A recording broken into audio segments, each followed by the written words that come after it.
Guy is a genius, using a simple square control to make a door that can be folded freely. Convenient storage without taking up space. First, cut out the corresponding square pipe according to the plan drawings. After cutting, the square tube is assembled and welded into a rectangular frame. Then weld the two diagonal square tubes securely.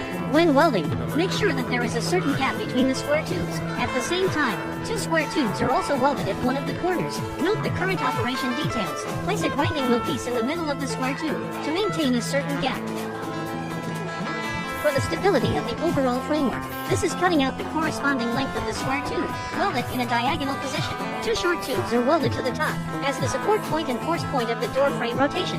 In this way, the basic prototype of the overall framework is completed. Then smooth and round the weld stars on the surface. After polishing, drill a hole in the center of the support point. The hinge parts are then installed on the two diagonal square tubes. Two hinges are also installed in this position.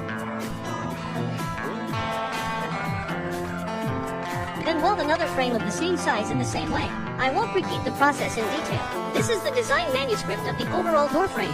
If necessary, you can double-click the screen to save.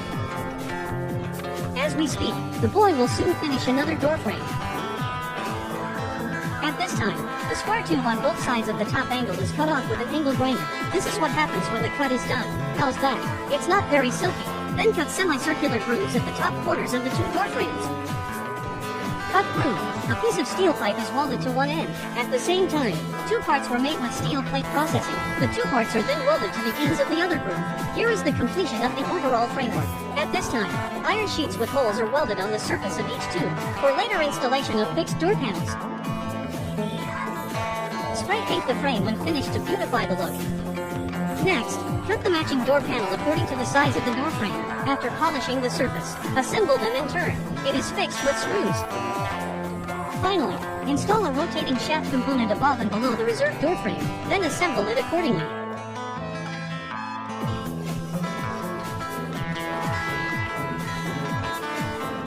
After assembling, screw the ends in place to prevent loosening.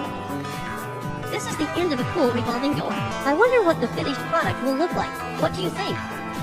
If you score 10 out of 10, how many would you score? That's very technological for this, and creative doors. Are you tempted?